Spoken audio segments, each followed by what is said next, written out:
Today we're discussing the fight against corruption in Africa. Can Africa win?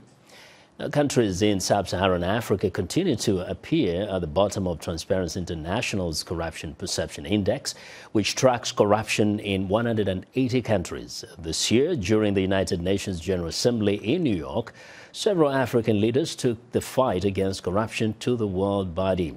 Viewers Ndiho reports. Tackling corruption remains an uphill battle for most African countries. Transparency International, a leading global watchdog on corruption, says African nations are performing very poorly, even though some of the continent's leaders are leading the fight against corruption. For example, Nigerian President Muhammadu Buhari has taken steps to fight corruption. Speaking at the UN General Assembly, Buhari called for greater cooperation between African countries and to fight the illicit flow of funds across international boundaries. Fight against corruption, therefore, involves us all. It is in our collective interest to cooperate in tracking illicit financial flows, investigate and prosecute corrupt individuals and entities, and repatriate such funds to their countries of origin. In Kenya, President Uhuru Kenyatta is cracking a whip on corruption, but critics say he has been slow to pursue top government officials until recently, when he asked all civil servants, public procurement officers and accounting officers to undergo a lifestyle audit. Now President Kenyatta has taken his fight to the United Nations.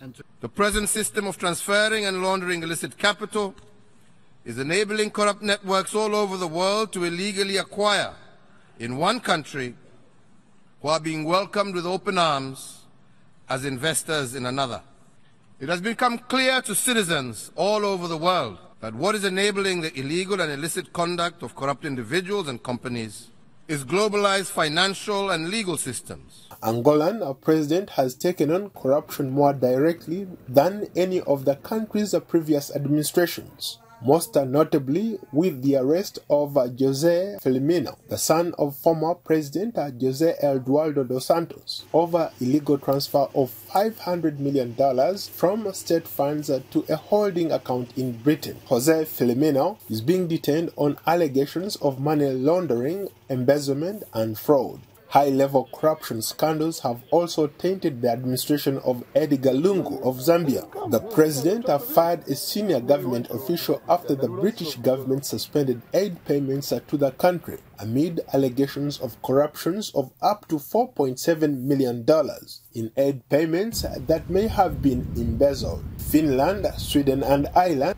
have also suspended aid to Zambia, pending the outcome of the far-reaching investigation. Still in Southern Africa, Emmerson Mnangagwa, the new president of Zimbabwe, speaking to a diaspora audience in New York, he vowed to fight corruption.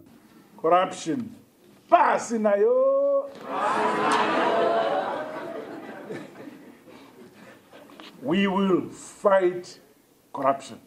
In Liberia, containers full of newly minted currency worth more than 100 million have gone missing. The cash is said to have been shipped from Sweden late last year in the midst of Liberia's elections to choose a successor to President Ellen Johnson Sirleaf. The disappearance has caused public outrage in a nation that has long been dogged by corruption scandals. South Sudan remains at the bottom of the Corruption Perception Index. Corrupt South Sudanese officials are alleged taking illicit funds derived from the 4.5-year civil war and investing it in Uganda and Kenya. A report released by the US-based Enough project last year indicated that several South Sudanese leaders have invested ill-gotten wealth in neighboring countries. Ndiho, VOA News, Washington.